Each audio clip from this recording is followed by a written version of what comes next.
ఆంధ్రప్రదేశ్లో మే 13న ఎన్నికలు ఎట్లాగో ముగిశాయి.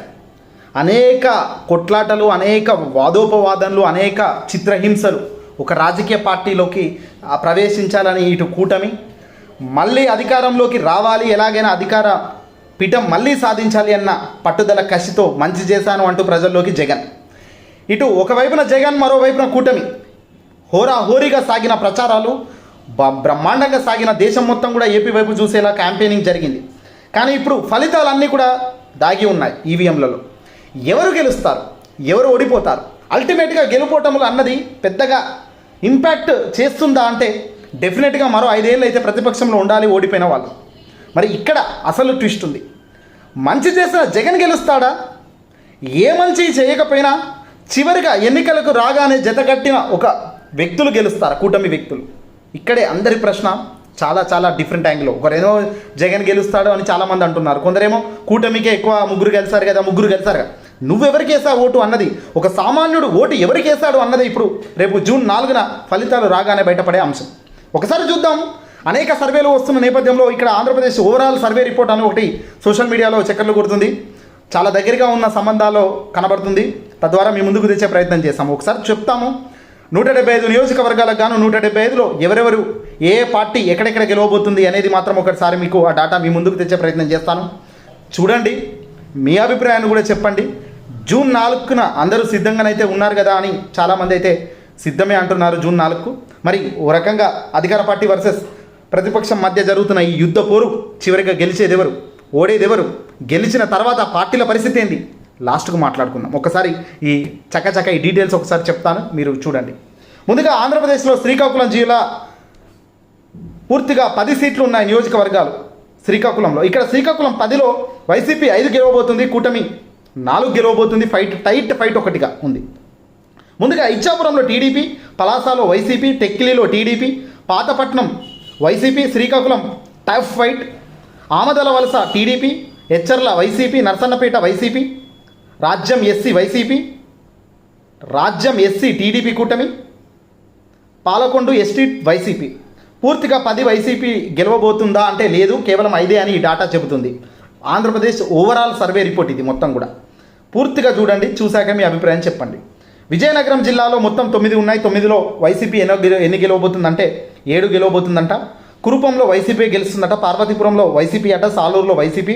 బొబ్బిలిలో టఫ్ ఫైట్ కనబడుతుందట.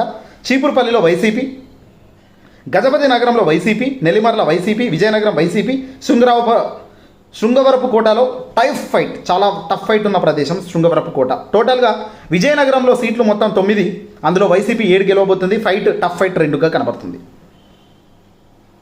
ఇక విశాఖపట్నం వద్దాం. విశాఖపట్నంలో మొదటి నుంచి ఆధిపత్యంలో ఉన్న కూటమి గెలుస్తుందా, వైసీపీ గెలుస్తుందా ఎక్కువ సంఖ్యలో అన్నది ఇక్కడ చాలా ఆశ్చర్యంతో, చాలా ఇంట్రెస్టింగ్గా కూడా అందరూ చూస్తున్నారు. విశాఖపట్నం మొత్తం సీట్లు 15 అండి. భీమిలిలో టీడీపీ కూటమి, Vizag east TDP, Vizag south YCP, Vizag north YCP, Vizag west tough fight. ఇక గాజువాకలో వైసీపీ, చోడవరంలో tough fight, Madugula YCP, Araku ST YCP, Paderu YCP, Anakapalli TDP కూటమి, పెందుర్తి టీడీపీ కూటమి, Yelamanchili YCP, Payakaraopeta SC fight tough fight ఇక్కడ కూడా. నర్సీపట్నంలో టీడీపీకి గెలవబోతుంది. మొత్తం టీడీపీ టోటల్గా కూటమికి సంబంధించిన టీడీపీ 5 గెలవబోతుంది 15లో. మిగతా వైసీపీ 7 గెలవబోతుందట కంఫర్టబుల్గా. టఫ్ ఫైట్ ఎన్నిరా అంటే 3 ఉన్నాయి ఇక్కడ టఫ్ ఫైట్లో. విశాఖపట్నం ఇది. తూర్పుగోదావరి జిల్లా చూద్దాం. తూర్పుగోదావరి జిల్లాలో మొత్తం 19 నియోజకవర్గాలు. తుని వైసీపీ గెలవబోతుంది. ప్రత్తిపాడులో వైసీపీ, పిఠాపురంలో టఫ్ ఫైట్. రాష్ట్ర వ్యాప్తంగా ఆంధ్రప్రదేశ్ రాష్ట్రంలో ముఖ్యమంత్రి ఎవరవుతారు అనే ఎంత సీరియస్గా 2 తెలుగు రాష్ట్రాలతో పాటు దేశ నలుమూలలో ఉన్న తెలుగు రాష్ట్ర ప్రజలు ఎదురు చూస్తున్న మరో నియోజకవర్గం ఏదైనా ఉంది అంటే అది పిఠాపురం అండి. పిఠాపురంలో పవన్ కళ్యాణ్ లాస్ట్ మినిట్లో పిఠాపురం తీసుకోవడం అయితేనేమి, వంగా గీతా గారికి అపోజిట్లో పిఠాపురం పవన్ కళ్యాణ్ నిలబడ్డం అయితేనేమి, ఎవరు ఎస్విఎస్ఎన్ వర్మను కాంప్రమైజ్ చేసి పవన్ నిలబడ్డం దారుణం ఇది. గడిచిన 5 ఏళ్ళుగా కష్టపడ్డ వ్యక్తి వర్మ, అలాంటి వర్మను పక్కన పెట్టి నిలబడ్డ వ్యక్తి పవన్. సరే, పవన్ గెలుస్తాడా? ఇక్కడ చాలా టఫ్ ఫైట్ కనబడుతుంది. మరీ ముఖ్యంగా ఆంధ్రప్రదేశ్ సీఎం జగన్మోహన్ రెడ్డి గారు చివరి సభ కూడా పిఠాపురంలో ముగించారు. ముగించేటప్పుడు జగన్ ఏకంగా పిఠాపురంలో డిప్యూటీ సీఎంగా ఏకంగా తన పక్కన పెట్టుకుంటాను మినిస్టర్లో అని తాను చెప్పడం జరిగింది వంగా గీత గారిని. బహుశా ఇదంతా ఎలాంటి ప్రభావితం చేసిందో, ఓటింగ్ ఎలాంటి పరిస్థితులకు దారితీస్తుంది అనేది జూన్ 4న మనకు కంఫర్టబుల్గా తెలుస్తుంది. ఇక కాకినాడ రూరల్ విషయానికి వస్తే టఫ్ ఫైట్ కనబడుతుంది. పెద్దాపురంలో టీడీపీ, అనపర్తిలో వైసీపీ, కాకినాడ సిటీ వైసీపీ, రామచంద్రపురంలో టఫ్ ఫైట్, ముమ్మిడివరంలో TDP, Amalapuram SC YCP, Razole tough fight, గన్నవరంలో YCP, Kothapeta TDP, Mandapeta TDP, Rajanagaram YCP, Rajahmundry సిటీలో టఫ్ ఫైట్, రాజమండ్రి రూరల్లో కూడా టఫ్ ఫైట్, జగ్గంపేటలో టీడీపీ, రంపచోడవరం ఎస్టీ వైసీపీ. టోటల్గా ఇక్కడ తూర్పుగోదావరిలో 19లో YCP 8, TDP 5, tough fight 6. Paschima Godavari జిల్లా 15 సీట్లలో ఎవరెవరు ఏ పార్టీ గెలుస్తుందో చూసే ప్రయత్నం చేద్దాం. కొవ్వూరులో టీడీపీ, నిడదవోలులో TDP, Achanta tough fight, Palakollu TDP, Narasapuram TDP కూటమి, భీమవరంలో టఫ్ ఫైట్, ఉండిలో కూడా YCP, Tanuku TDP, Tadepalligudem TDP కూటమి, Unguturu YCP, Denduluru YCP, Eluru TDP, Gopalapuram SC YCP, పోలవరంలో YCP, Chintalapudi SC tough fight కనబడుతుంది. చింతలపూడి ఎస్సీలో టోటల్గా ఇక్కడ పశ్చిమ గోదావరి జిల్లాలో 15 గాను వైసీపీ 5, టీడీపీ 7, టఫ్ ఫైట్ 3. ఇక్కడ ఆధిక్యంలో కూటమి ఉందండి. కృష్ణా జిల్లా విషయానికి వద్దాం. ముందుగా కృష్ణా జిల్లాలో ఆధిక్యంలో ఉన్నది కూడా కూటమి. ఇక్కడ కూడా తిరుపూరు ఎస్సీ వైసీపీ, నూజివీడులో YCP, Gannavaram TDP, Gudivada tough fight, Kaikaluru YCP, Pedana YCP, Machilipatnam TDP, Avanigadda TDP కూటమి, Pamarru YCP, Penamaluru TDP, Vijayawada west tough fight, Vijayawada central TDP, Vijayawada east TDP, Mylavaram TDP, Nandigama TDP, Jaggayyapeta TDP. టోటల్గా కృష్ణా జిల్లాలో 16 నియోజకవర్గాలు గాను చాలా తక్కువగా ఇక్కడ వైసీపీ గెలవబోతున్నట్టుగా సమాచారం అందుతుంది. కేవలం వైసీపీకి 5గా కనబడుతుంది, టీడీపీకి మాత్రం కంఫర్టబుల్గా 9 కనబడుతుంది, టఫ్ ఫైట్ 2గా కనబడుతుంది. చూద్దాం మరి ఇది ఒరిజినల్గా వచ్చే రిజల్ట్ని దగ్గరగా ఉంటుందా అన్నది మాత్రం కాస్త వెయిట్ చేయాల్సిందే. ఇక గుంటూరు జిల్లా మొత్తం 17 సీట్లకు గాను 6 వైసీపీ గెలవబోతుందట. టీడీపీ కూటమి ఎక్కడ ఆధిక్యంలోనే ఉంది, 8 టీడీపీ గెలవబోతుందట 8 నియోజకవర్గాల్లో. టఫ్ ఫైట్ మాత్రం కేవలం 3 చోట్ల టఫ్ ఫైట్ కనబడుతుంది. పెద్దకురుపాడు వైసీపీ, తాడికొండ టీడీపీ, మంగళగిరిలో టీడీపీ, మంగళగిరిలో నారా లోకేష్ గెలుస్తున్నారట. పొన్నూరు ఫైట్ టఫ్ ఫైట్, వేమూరులో టీడీపీ, రేపల్లి టీడీపీ, తెనాలిలో టీడీపీ కూటమి, బాపట్లలో YCP, Prathipadu fight tough fight. ఇక్కడ కూడా ప్రతిపాడులో చాలా టగ్ ఆఫ్ వార్ కనబడుతుంది. Guntur west TDP, Guntur east YCP, Chilakaluripet TDP, Narasaraopet YCP, Sattenapalli tough fight అండి. సత్తెనపల్లిలో కూడా Gurajala TDP, Macherla YCP. Total 17 Guntur నియోజకవర్గాలకు గాను 6 వైసీపీ గెలవబోతుంది, టీడీపీ కూటమి 8 గెలవబోతుంది, టఫ్ ఫైట్ 3 కనబడుతుంది. ఇక ప్రకాశం జిల్లాలో విషయానికి వద్దాం. ఎర్రగొండెపాలెంలో వైసీపీ, దర్శిలో YCP, Parchur TDP, Addanki TDP, Chirala fight tough fight చీరాలలో, సంతనూతలపాడులో వైసీపీ, ఒంగోలు టఫ్ ఫైట్ ఇక్కడ కూడా ఒంగోలులో, Kandukur YCP, Kondapi TDP, Markapuram YCP, Giddalur YCP, Kanigiri TDP. టోటల్గా ప్రకాశం జిల్లాకు సంబంధించి 12 నియోజకవర్గాలు కానీ వైసీపీ 6 గెలవబోతుంది, 4 మాత్రం టీడీపీ గెలవబోతుంది, మరో 2 మాత్రం చాలా టఫ్ ఫైట్ కనబడుతుంది. ఉమ్మడి నెల్లూరు జిల్లా మొత్తం సీట్లు 10. ఉమ్మడిలో నెల్లూరుకు సంబంధించి 10 నియోజకవర్గాలకు గాను కావలికి నుంచి ఉదయగిరి వరకు ఎవరెవరు గెలుస్తున్నారు, ఎక్కడెక్కడ ఏ పార్టీ చూద్దాం. Kavali YCP, Atmakur YCP, Kovur TDP, Nellore city మాత్రం వైసీపీ గెలవట్లేదట. నెల్లూరు సిటీలో TDP, Nellore rural YCP, Sarvepalli YCP, Gudur SC fight tough fight, సుళ్ళూరుపేట SC YCP, Venkatagiri fight tough fight, ఉదయగిరిలో మాత్రం వైసీపీ. టోటల్గా 10లో ఉమ్మడి నెల్లూరు జిల్లాలో 10 నియోజకవర్గాలకు గాను 6 వైసీపీ గెలుస్తుందండి, టీడీపీ 2 గెలుస్తుందండి, మరో టఫ్ ఫైట్ కూడా 2 కనబడుతుంది. ఇక ఉమ్మడి కడప జిల్లా మొత్తం సీట్లు 10. ఈ కడప జిల్లా విషయం మొత్తం జగన్మోహన్ రెడ్డి గారి కంచుకోట.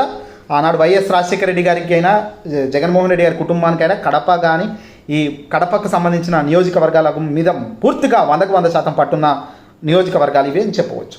ఇక్కడ బద్వేల్లో వైసీపీ గెలవబోతుంది, రాజంపేటలో ఊహించినట్టే వైసీపీ, కడపలో YCP, Koduru SC YCP, Rayachoti YCP, Pulivendula YCP, Kamalapuram YCP, Jammalamadugu YCP. కేవలం ఈ 2 చోట్ల అంటే ప్రొద్దుటూరు, మైదుకూరు టఫ్ ఫైట్ కనబడుతుంది కడప జిల్లాలో. ప్రొద్దుటూరు, మైదుకూరు ఈ రెండిట్లలో టఫ్ ఫైట్. అంటే ఇటు జగన్గా మరి కూటమిక అనేది మాత్రం ఎన్నికల ఒరిజినల్ అఫీషియల్ ఓటింగ్ ఎన్నికల రిజల్ట్స్లోనే ఇక మనకు తెలియాల్సిన అవసరం ఉంది. ఉమ్మడి కర్నూలు జిల్లా మొత్తం చూస్తే ఆలగడ్డ టఫ్ ఫైట్ కనబడుతుంది, భూమా అఖిలప్రియ గారి నియోజకవర్గం. ఆమె అక్కడ చాలా టైట్ సిచ్యువేషన్ తీసుకొచ్చారు. శ్రీశైలంలో YCP, Nandikotkur YCP, Kurnool tough fight కర్నూలులో, Panyam YCP, Nandyal YCP, Banaganapalle TDP అండి, డోన్ వచ్చేసి YCP, Pattikonda YCP, Kodumur SC YCP, ఉమెనగునూరు టఫ్ ఫైట్ కనబడుతుంది. మంత్రాలయాలో వైసీపీ, అదోనిలో వైసీపీ, ఆలూరులో వైసీపీ. టోటల్గా ఉమ్మడి కర్నూలు జిల్లాలో 14 నియోజకవర్గాలకు గాను వైసీపీ 10 గెలవబోతుంది. కూటమి కేవలం ఒకటి టీడీపీకి సంబంధించి. ఇక టఫ్ ఫైట్ 3 ఉన్నాయి. ఉమ్మడి అనంతపురం జిల్లా మొత్తం సీట్ల విషయానికి వద్దాం. ఉమ్మడి అనంతపురం జిల్లా విషయానికి వస్తే టోటల్గా 14 ఉన్నాయి. Rayadurg tough fight, Uravakonda TDP, Guntakal YCP, Tadipatri tough fight, Singanamala YCP, Anantapur urban YCP, Kalyandurg TDP, Raptadu tough fight, Madakasira YCP, Hindupur Nandamuri Balakrishna గారు మళ్ళీ గెలవబోతున్నారు హిందూపురంలో టీడీపీ అని ఇక్కడ ఓవరాల్ సర్వే రిపోర్ట్లో మనకు తేలింది. Penukonda TDP, Puttaparthi YCP, Dharmavaram YCP, Kadiri YCP. టోటల్గా ఉమ్మడి అనంతపురం జిల్లా విషయానికి వస్తే 14 గాను వైసీపీ 7 గెలవబోతుంది, టీడీపీ 4, 3 మాత్రం కూటమి గెలుస్తుందట. ఇక ఉమ్మడి చిత్తూరు జిల్లా విషయానికి వద్దాం. చిత్తూరు జిల్లాలో మొత్తం 14 నియోజకవర్గాలు ఉన్నాయండి. తాంబలపల్లిలో వైసీపీ, పీలేరులో టఫ్ ఫైట్, మదనపల్లి వైసీపీ, పుంగనూరులో YCP, Chandragiri YCP, Tirupati YCP, Srikalahasti YCP, Satyavedu SC YCP, Nagari YCP TDP. నగరిలో ఆర్కే రోజా ఖచ్చితంగా ఓటమి పాలవుతున్నట్టుగా, ఎందుకంటే రోజా గారికి కాస్త వ్యతిరేకత ఉన్న మాట బలంగా అన్ని సర్వేల్లో మనకు తేలుతుందండి. ఇక్కడ ఇన్ఫర్మేషన్ అనేది ఒక్క సర్వే అని కాదు, అనేక సర్వేలు మనం చూసినా కూడా అనేక సర్వేల్లో నగరిలో కొన్ని సర్వేల్లో రోజమ్మ గెలుస్తున్నట్టు, కొన్నిట్లో రోజా గారు ఎక్కువ శాతం రోజా ఓడిపోయి ఛాన్సెస్ కనబడుతున్నాయి. ఇక నెల్లూరు ఎస్సీ టఫ్ ఫైట్, చిత్తూరులో వైసీపీ, పూతలపట్టు వైసీపీ, పలమనేరు టీడీపీ, కుప్పం టీడీపీ. కుప్పం అనేది చంద్రబాబు గారి నియోజకవర్గం, ఆయన అక్కడ నుంచే ఎమ్మెల్యే అభ్యర్థిగా నిలబడుతున్నాడు. కుప్పంలో చంద్రబాబు గెలవబోతున్నట్టుగా ఇక్కడ ఈ సర్వే చెబుతుంది. ఇక చంద్రబాబు పుట్టింది గతంలో, చంద్రగిరిలో చంద్రబాబు ఓడిపోయిన తర్వాతనే కుప్పంకు షిఫ్ట్ చేసుకున్నారు తన ఓటును. ఈసారి చంద్రగిరిలో వైసీపీ జెండా పాతబోతున్నారు. ఇక్కడ టోటల్గా 14 గాను చిత్తూరు నియోజకవర్గం 14 గాను వైసీపీ 9, టీడీపీ 3, టఫ్ ఫైట్ 2గా కనబడుతుంది. ఈ 2 కూడా అటే వేసుకున్నా కూడా ఆధిక్యంలో వైసీపీ ఉన్నట్టే. ఇక ఆంధ్రప్రదేశ్కు సంబంధించండి మొత్తం 175 నియోజకవర్గాలకు గాను,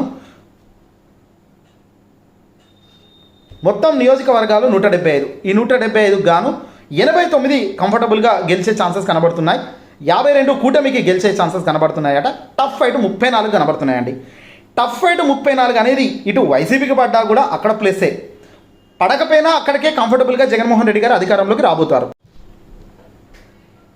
ఆంధ్రప్రదేశ్లో కూటమికి కేవలం 34 టఫ్ ఫైట్ కనబడుతున్నాయి. అంటే అధికారంలోకి రావాల్సిన సీట్లు అయితే వైసీపీకి వచ్చేస్తున్నాయి. 89 వైసీపీకి ఉన్నాయి. ఇక్కడ కూటమికి కేవలం 52, టఫ్ ఫైట్ మాత్రం 34. ఈ 34లో అటు ఇటు అయినా కూడా కంఫర్టబుల్గా అధికార పార్టీకి ప్లేస్ అవుతుంది. ఇన్ కేస్ మొత్తం 54 అనేది వైసీపీకి కాకుండా కూటమికి పడే ఛాన్సెస్ అయితే డెఫినెట్గా ఉండవు. కాబట్టి ఇక్కడ పెద్దగా ఆశ్చర్యపోవాల్సిన అవసరం లేదు. అనేక సర్వే రిపోర్ట్లు చూసినా, అనేక అనాలిసిస్ చూసినా, ప్రాక్టికల్ విధానానికి శ్రీకారం చుట్టి ఓటింగ్ శాతం చూసినా 81.86% ఓటింగ్ అంటే బహుశా దేశ చరిత్రలో ఆంధ్ర రాష్ట్రంలో గొప్పగానే ఈసారి జరిగిందని చెప్పవాలి. ఏదేమైనప్పటికీ కూడా జగన్ ఎందుకు గెలవాలి, జగన్ ఎందుకు గెలవకూడదు? ఆంధ్రప్రదేశ్లో ఒక మనిషి ఒక సహాయం చేస్తే అది ఒక్కింటి వరకే చేరుతుంది. అదే సహాయం లక్షల మందికి చేరితేనే అది సంక్షేమం అవుతుంది. అక్కడే జగన్మోహన్ రెడ్డి గారు 100కు 100 మార్కులు కొట్టారు. గడప దట్టి, డోరు కొట్టి, బెల్లు కొట్టి ఇంటికి వచ్చి సంక్షేమం ఇచ్చిన ప్రభుత్వం జగన్ ప్రభుత్వం. అయితే దేశంలో ఏ రాజకీయ పార్టీ కూడా, ఏ రాష్ట్రంలో కూడా ఈ డోర్ స్టెప్ డెలివరీ స్కీమ్స్ అనేది ఎక్కడా లేవు. ఒక బటన్ నొక్కితే చాలు నేరుగా డబ్బులు వెళ్ళడం అనే పద్ధతి ఏ రాష్ట్రంలో ఇప్పటిదాకా చూసింది లేదు. బహుశా దేశంలో ఇంకా ఏ ఇతర రాష్ట్రంలో ఇంకా అమలు కూడా కాలేదు. బహుశా ఆంధ్ర రాష్ట్రంలో చూసిన తర్వాత అమలు అయితే అది వేరే విషయం. ఇక్కడ జగన్మోహన్ రెడ్డి గారు పేద ప్రజలను నమ్ముకోవడం, అభివృద్ధి చేయడం, రాష్ట్రాన్ని పరిగెత్తించే విధానంలో 3 రాజధానులను కొత్త కాన్సెప్ట్ తేవడం, 3 రాజధానులు సమాంతరంగా డెవలప్ అయితే రేపు పొద్దున హైదరాబాద్లో మనకు విడిపోయినప్పుడు తెలంగాణలో వచ్చిన కష్టం మళ్ళీ ఫ్యూచర్లో రాకుండా ఉండడానికి 3 రాజధానులు ఉపయోగపడతాయి. తద్వారా అన్నిటికీ సక్రమంగా అందరికీ పేద ప్రజలకు అన్ని సంక్షేమాలు అందే పద్ధతిగా ఉంటాయనే ఉద్దేశంలో తాను తీసుకురావడం జరిగింది. జగన్ ఎందుకు రాకూడదు అంటే, ఏ మంచి చేయని వాడు రాకూడదు, కానీ ఏదో కొంత మంచి చేస్తే ఎందుకు రాకూడదు అనేదే జగన్ ప్రశ్న. ఇదే జగన్ ధైర్యం, ఇదే జగన్ నమ్మకం, ఇదే జగన్ మనసా వాచ కర్మన నమ్మిన సిద్ధాంతం. ఇలాంటి సిద్ధాంతాలు నమ్మిన ఏ వ్యక్తి కూడా ఓటమి చెందరండి, డెఫినెట్గా ఓటమి చెందరు. అందులో జగన్మోహన్ రెడ్డి గారు జూన్ 4న ఖచ్చితంగా గెలుస్తాము, 9న ప్రమాణ స్వీకారం చేస్తాము అన్నది కూడా ఈ లాజిక్ మీదనే. ఆ ధైర్యం, ఆ గట్స్ ఏ రాష్ట్ర రాజకీయ నాయకుడికి బహుశా లేవు, ఉండవు, ఉండరాదు. ఎందుకంటే కొన్ని రావాలి అంటే కొన్ని పుట్టుక నుంచే కొన్ని ధైర్యాలు ఉండాలి. ఆ ధైర్యంతో ఉన్న వ్యక్తి జగన్. అలా ఉంది కాబట్టి ఈరోజు అధికారంలోకి రావడంలోకి అయినా, వచ్చిన అధికారంలో నిలబెట్టుకున్న అధికారంలో మళ్ళీ తిరిగి రావాలన్న ఈ మూడిట్లలో జగన్ కంపారిటిబిలిటీ కానీ, మైండ్ సెట్ కానీ, ప్రజల్లోకి తాను వెళ్ళిన మాటలు కానీ, చెప్పిన విధానాలు కానీ, స్కీములు కానీ, ఫార్ములాలు కానీ వెరసి ప్రపంచానికి ఏం కావాలి, అల్టిమేట్గా చేసిన మంచిని చూపించగలగాలి. అలా చూపించినప్పుడు ప్రజలు ఎందుకు నమ్మరు? ఖచ్చితంగా నమ్ముతారు. నమ్మిన ప్రజలు ఎందుకు ఓటేయరు? ఖచ్చితంగా ఓటేస్తారు. ఓటేసినాక ఎందుకు గెలవం? ఖచ్చితంగా గెలుస్తాం. This is what happen in the AP. Andhra Pradesh ఎందుకు ఓటు వేయకూడదు కూటమికి? ఎన్నికలు వచ్చేదాకా పలానా నియోజకవర్గం నాది అని చెప్పుకోలేని వ్యక్తి పవన్ కళ్యాణ్. మరి అలాంటి వ్యక్తి పవన్ కళ్యాణ్కి ఎందుకు ఓటేయాలి? 40 ఏళ్ల రాజకీయ చరిత్ర అని చెప్పుకున్న చంద్రబాబు నాయుడు ఈ పొద్దు జతగట్టిన ఒక కూటమి, ఇదే కూటమితో 2014లో జతగట్టి అదే కూటమితో చెప్పిన హామీలు ఏవీ చేయకపోగా మళ్ళీ 10 ఏళ్ళకి వచ్చి అదే డప్పు కొడతా, అదే పిచ్చి వాగ్దానాలు చెప్తా నమ్మండి అంటే ప్రజలు ఎందుకు నమ్ముతారు? దీన్ని ప్రజల్లోకి తీసుకెళ్లిన వ్యక్తి జగన్. ఎందుకు ఆయనను నమ్మాలి? ఎందుకు నన్ను నమ్మకూడదు? ఎందుకు ఆయనను నమ్మకూడదు? ఎందుకు నన్ను నమ్మాలి? ఈ కంపారిటిబిలిటీ అనేది జగన్ చాలా చక్కగా వివరించే ప్రయత్నం చేయడం జరిగింది. ప్రజలు ఆశీర్వదించడం జరిగింది. ఆ చెప్పిన ప్రతి మాటకు ప్రాక్టికల్గా సింక్ కూడా అవుతుంది. ఇలా సింక్ అయినప్పుడు ఇలా ప్రాక్టికల్గా అన్ని మ్యూచువల్గా ఒక దగ్గరికి వచ్చినప్పుడు డెఫినెట్గా దాని విజయం బ్రహ్మాండంగానే ఉంటుంది. బహుశా నా అంచనా ప్రకారం సర్వేలు ఇచ్చిన రిపోర్ట్లను దాటి మరి విజయం అయితే వస్తుంది అనడంలో సందేహమే లేదు. ఏదేమైనప్పటికీ ఈ రిపోర్ట్లు ఇవన్నీ కూడా కాదు. మీరు ఎవరికి ఓటేశారు? మీరు ఎందుకు ఓటేశారు? ఎందుకు ఈ ప్రభుత్వమే రావాలి? ఎందుకు ఈ ప్రభుత్వం రాకూడదు? ఈ క్యాలిక్యులేషన్స్ నేపథ్యంలో జగన్ రావాలి కావాలి అనేదట్టే ప్రజానికం కోరుకుంటుంది. 100కి 80 మంది మహిళలు ఎక్కువ శాతం ఓటింగ్లో పాల్గొనడం, ఉదయం 5:30-6 గంటలకే ఓటింగ్ స్టార్ట్ లైన్లో నిలబడడం, తద్వారా ఓటు హక్కును వినియోగించుకోవడం. ఏదేమైనప్పటికీ కూడా మంచి చేసే ప్రభుత్వాన్ని నిలబెట్టుకోవాలి అన్న కసి పట్టుదలతో వాళ్ళు చేసిన కృషి రాబోయే జూన్ 4న ఫలితాల రూపంలో రాబోతుంది. ఈ వీడియోని అసలు లైక్ కొట్టి షేర్ చేయండి. తప్పక మీరందరూ కూడా నచ్చితే వీడియో లైక్ కొట్టడమే కాదు, సబ్స్క్రైబ్ కూడా చేసుకోండి. మమ్మల్ని ఫాలో అయ్యే ప్రయత్నం అయితే చేయండి.